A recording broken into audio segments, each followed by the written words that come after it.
Hidupmu tidak menjadi lebih baik karena kebetulan. Hidupmu jadi lebih baik karena perubahan. Kembali lagi bersama saya Stephen. Seperti biasa jangan lupa siapkan apa? Ya tentunya kopi dan nutbray untuk menemani kalian dalam menonton alur cerita film ini. Selamat menyaksikan dan celepot!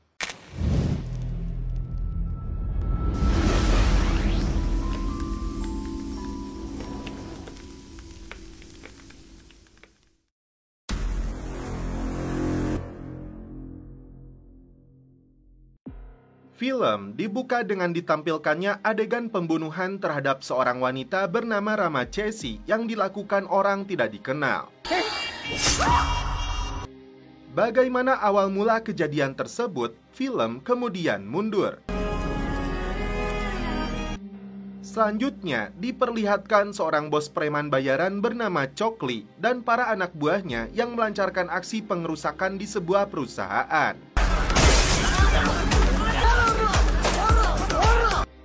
Para preman ini melarikan diri dari kejaran polisi. Dan inilah 4 sahabat sekaligus tokoh utama dalam film ini. Mereka bernama Anandu, Saji, Manaf, dan Manu.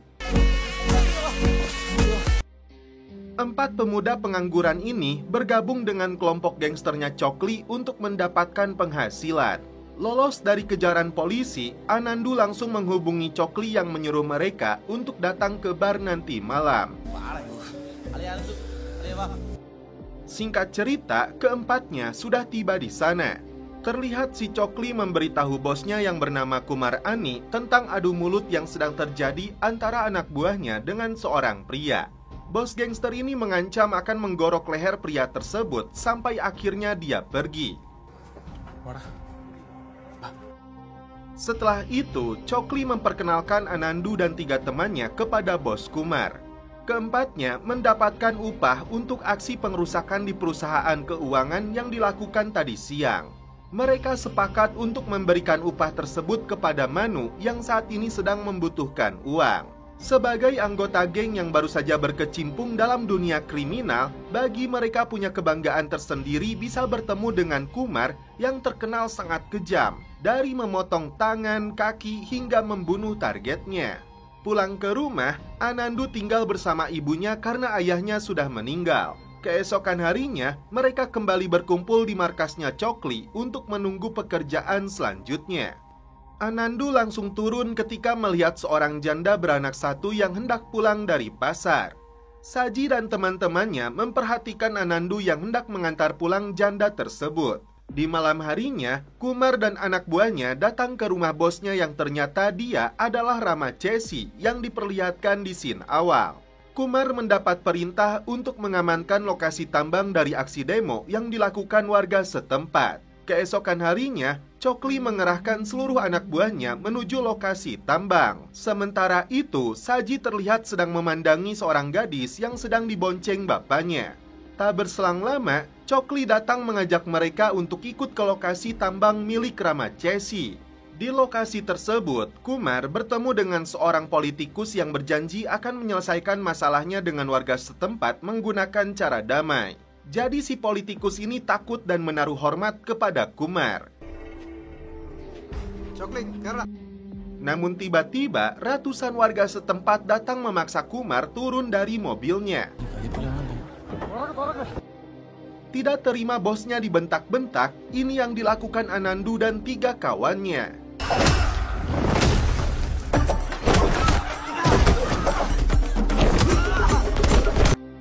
Singkat cerita, Rama Chelsea datang ke markasnya Kumar. Dia mengaku kecewa karena tindakan kasar yang dilakukan 4 anak buahnya menyebabkan masalah lebih besar. Banyak warga yang terluka dan dirawat di rumah sakit. Dan kini polisi sedang memburu Kumar dan seluruh anak buahnya. Karena itu, Kumar mengajak mereka semua untuk sembunyi beberapa hari di dalam hutan.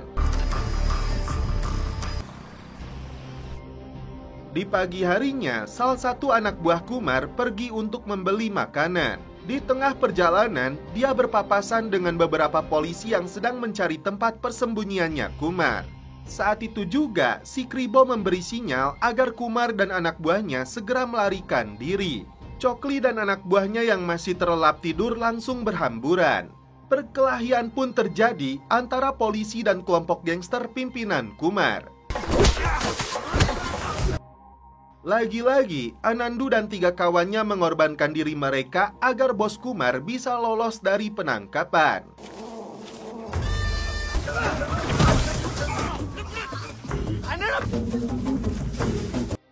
Singkat cerita, 4 pemuda miskin ini dipukuli ladusing di kantor polisi. Jangankan menggunakan narkoboy, mereka mengaku belum pernah minum tuak. Namun tetap saja mereka berempat dijebloskan ke dalam sel tahanan. Orang tua mereka langsung dipanggil ke kantor polisi. Ayahnya si Manav mengaku sebagai penjual daging, sedangkan ibunya Anandu menyebut putranya itu bocah pengangguran yang tidak menyelesaikan kuliahnya. Berbeda dengan ibunya Saji yang mengaku hanya penjual sayuran. Mereka bekerja banting tulang untuk membesarkan anak-anaknya, tak menyangka akan terlibat kriminal. Tapi tetap saja, Bang Ladusing akan tetap menuntut mereka di pengadilan. Atas perintah bosnya, Kumar memberikan 2 gepok uang untuk menyuap polisi dan korban yang terluka agar 4 pemuda itu kembali dibebaskan. Singkat cerita, Ladusing yang mendapat perintah dari atasannya langsung melepaskan Anandu dan 3 sahabatnya itu. Apakah mereka akan bertobat dan meninggalkan dunia kriminal? Untuk beberapa saat, mereka kembali menjalani kehidupan yang normal. Bekerja jadi tukang cat rumah hingga membantu orang tuanya masing-masing. Hingga suatu hari, Kumar bertemu dengan anteknya yang bernama Murali yang memintanya untuk merampok uang yang sangat besar yang selama ini berpindah-pindah lokasi penyimpanannya. Dia mengaku pernah mencoba untuk merampoknya tapi selalu gagal. Informasi tersebut Kumar ceritakan kepada tangan kanannya yang bernama Suni. Uang itu disebutnya sebagai uang hitam yang berada di dalam gudang di jalur Madurai Tirunelveli. Daripada mengirim si Cokli dan anak buahnya yang dianggap bodoh, Kumar memilih untuk mengirim Anandu dan 3 kawannya untuk merampok uang tersebut. Singkat cerita, Anandu, Saji, Manav, dan Manu dipanggil untuk ditugaskan merampok uang itu yang berada di wilayah terpencil di Tamil Nadu. Kumar menegaskan bahwa si Cokli tidak tahu tentang rencana perampokan ini, dan karena itu mereka harus merahasiakannya. Karena pekerjaan ini sangat berbahaya, Anandu dan tim meminta waktu untuk mempertimbangkannya. Saji punya pendapat untuk menerima pekerjaan ini. Selain hasilnya yang besar, menurutnya uang itu bukan uang milik rakyat yang biasa dikorupsi pejabat, tapi milik seorang bandit. Meski mereka bertiga setuju, ada rasa kekhawatiran dan keraguan dalam diri Anandu. Akhirnya, mereka berempat memutuskan untuk menerima pekerjaan ini. Namun sebelum itu, mereka meminta Kumar untuk menghubungkan dengan 2 orang Tamil yang sebelumnya telah gagal merampoknya, agar Anandu dan teman-temannya ini paham betul apa penyebabnya. Setelah Kumar setuju, mereka menonaktifkan nomor lama dan diberi nomor SIM yang baru, lalu sejumlah uang untuk operasional dari aksi yang akan dilakukan. Di Tamil sana, mereka akan bertemu dengan Sitra dan Malar yang sebelumnya telah gagal dalam aksi perampokan uangnya. Melalui pesan suaranya itu, Kumar menyebut uangnya disembunyikan di dalam gudang perusahaan baja tua. Tiba di Tamil, seorang bocil mengantarkan mereka menemui Sitra. Akhirnya, mereka bertemu dengan Sitra, si preman ceking yang sedang ngadu hayam. Disinilah Sitra dan Malar membeberkan berbagai kendala yang dihadapi yang mengakibatkan gagalnya perampokan.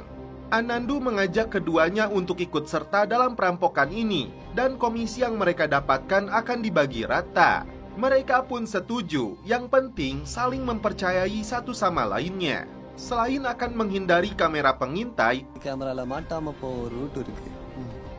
Anandu membagikan tas ransel kepada kawan-kawannya untuk digunakan membawa hasil rampokan yang diperkirakan mencapai puluhan miliar. Singkat cerita, 6 pemuda ini beraksi di malam hari.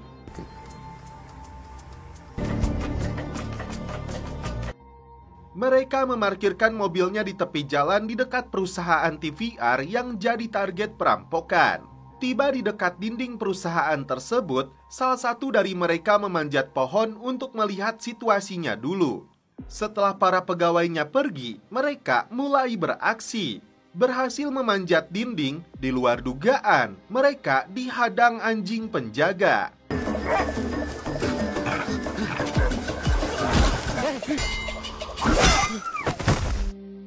Salah satu anjing berhasil dipukul hingga ambruk, dan satu ekor lainnya berhasil dijebak masuk ke dalam gudang. Hampir saja diciduk satpam, kawanan bandit ini lebih dulu melumpuhkannya. Selanjutnya, mereka masuk ke dalam perusahaan baja tua ini. Mencari lokasi penyimpanan uangnya berdasarkan informasi yang mereka dapatkan.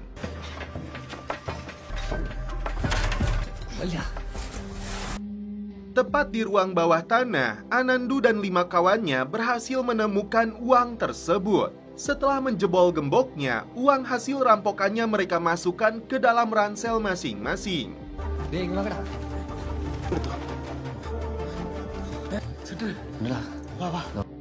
Karena ranselnya tidak cukup, kain spray pun digunakan untuk membuntel sisa uangnya.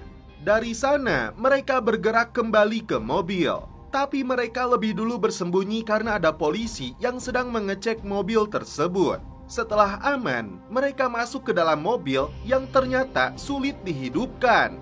Hingga akhirnya Citra berhasil menghidupkannya kembali. Namun di luar dugaan, ini yang terjadi. Rupanya ada pihak lain yang ingin merampok kembali uangnya.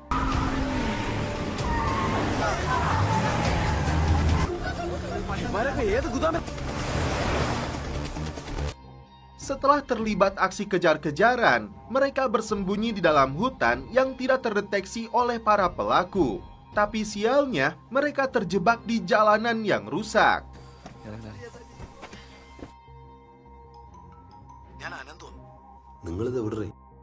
Anandu segera menghubungi Kumar untuk melaporkan situasinya. Bos gangster ini menyuruh dia untuk mengirim lokasinya dan menunggu di sana. Di pagi hari, bos pemilik uang tersebut menginterogasi satpam untuk memastikan apakah dia terlibat atau tidak dalam perampokan tadi malam. Padahal pengkhianatnya adalah manajernya sendiri, yaitu Murali.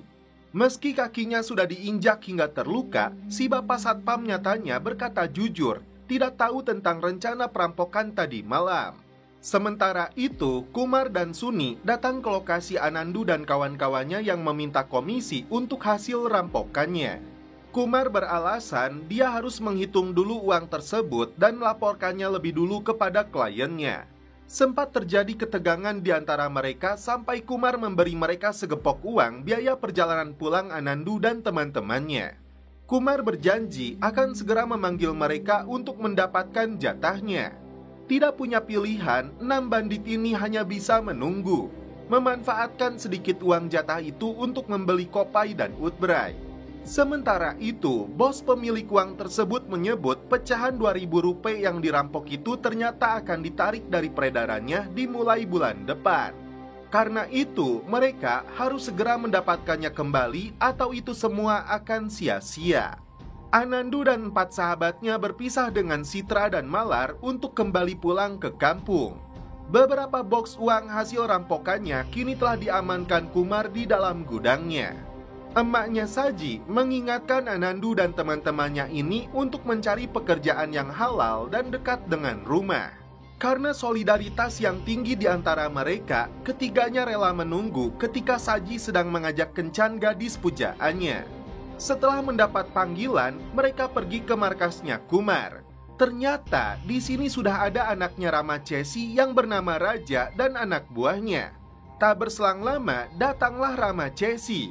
Disinilah Anandu menyebut uang hasil rampokan mereka ini ditaksir berjumlah 30 crore. Kalau saya tak salah menghitung jumlahnya mencapai 60 miliar. Tapi mereka tidak setuju karena Chesi hanya akan memberi mereka imbalan 10 lakhs atau 200 juta saja. Meski menjanjikan 20 lakhs, Anandu tetap tidak setuju, apalagi mereka sudah mempertaruhkan nyawa untuk mendapatkannya. Anandu meminta imbalan untuk dia dan kawan-kawannya masing-masing mendapatkan 100 juta rupiah. Kumar beranggapan angka yang diminta oleh mereka itu sangat wajar. Tapi Ramachesi bersikeras tidak mau memberikan jatah yang diminta para pemuda ini. Di luar dugaan, ini yang dilakukan si raja dan kelompok gengnya. ഈ പ്രായത്തിൽ നിങ്ങൾക്ക് എന്തിനടേ എത്ര പൈസ? അത് വാങ്ങിച്ചോട്ട് പോവാൻ നോക്ക്. പോവാൻ നാറും.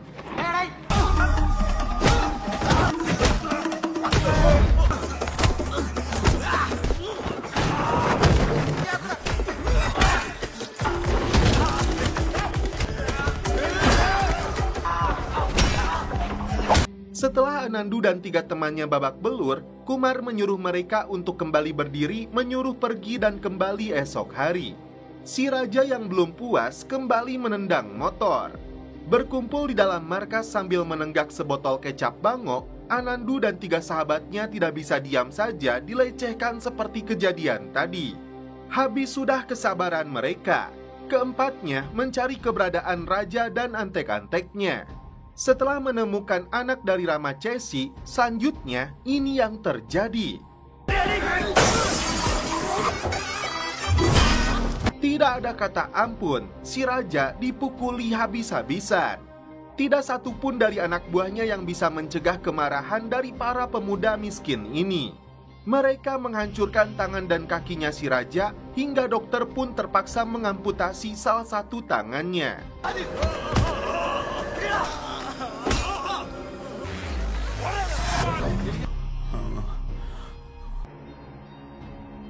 കൈ മുറിച്ച് മാറ്റാനുള്ള കണ്ടീഷനിലാണുള്ളത്. ചിലപ്പോൾ ശരിയാവുമായിരിക്കും. Apakah ibunya akan melancarkan aksi balas dendam? Suni meminta Kumar untuk memberikan bagian kepada anak-anak itu agar masalah ini selesai.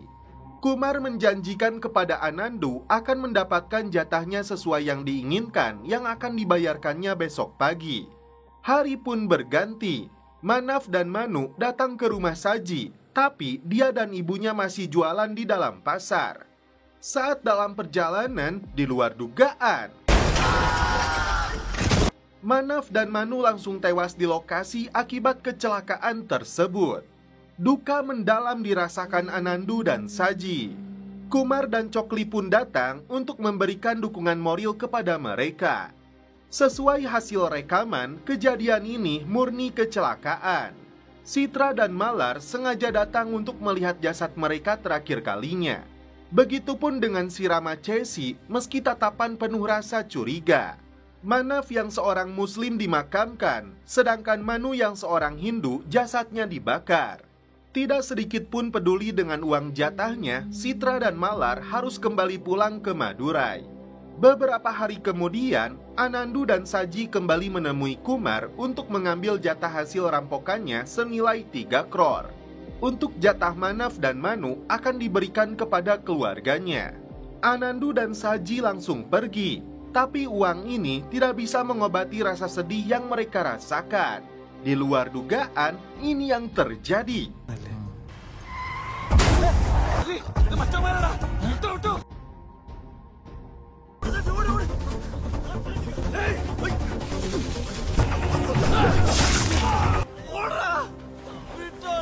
Anandu terpaksa kabur meninggalkan Saji yang terkena parang. Sahabatnya itu dicabik berkali-kali hingga tewas. Anandu tak kuasa untuk menemui emaknya Saji yang menangis histeris. Dia datang ke rumahnya si janda mengatakan teman-temannya telah dibunuh. Dan dia pun kini menjadi sasaran mereka. Tapi Anandu tidak akan tinggal diam. Mereka harus merasakan pembalasan darinya. Anandu pergi menemui si Chokli yang menyebutnya kini dia diburu polisi yang menuduhnya sebagai dalang dari kematian temannya sendiri. Disinilah Chokli mengatakan yang sebenarnya, bahwa Kumar dan Ramachesi adalah dalang dari kematian mereka. Membuat rencana licik dan keji seakan Manaf dan Manu mengalami kecelakaan. Chokli menyuruh Anandu untuk pergi dari sini atau melaporkan semua ini kepada polisi. Tapi bukan Anandu namanya jika tidak membalas kematian 3 sahabatnya itu. Anandu langsung datang menantang Kumar. Ternyata bos gangster ini sangat kuat.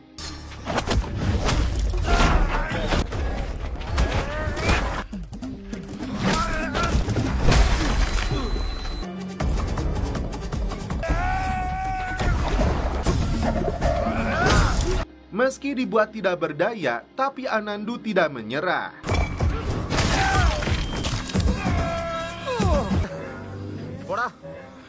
Suni yang baru datang melihat ponselnya Kumar tergeletak. Dan akhirnya Kumar pun dihabisi hingga tewas. Giliran si Suni yang menjadi sasaran kemarahan Anandu. Setelah menyebutkan lokasi persembunyiannya Ramachesi, ini yang dilakukan Anandu.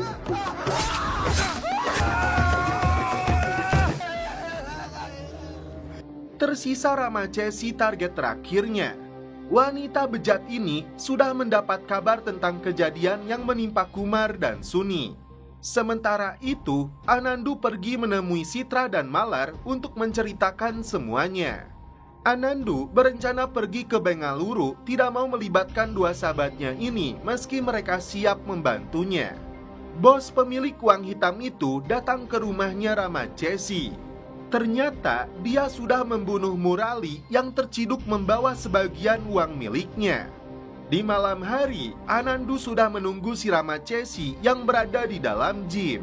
Di saat Anandu akan menghabisinya, tiba-tiba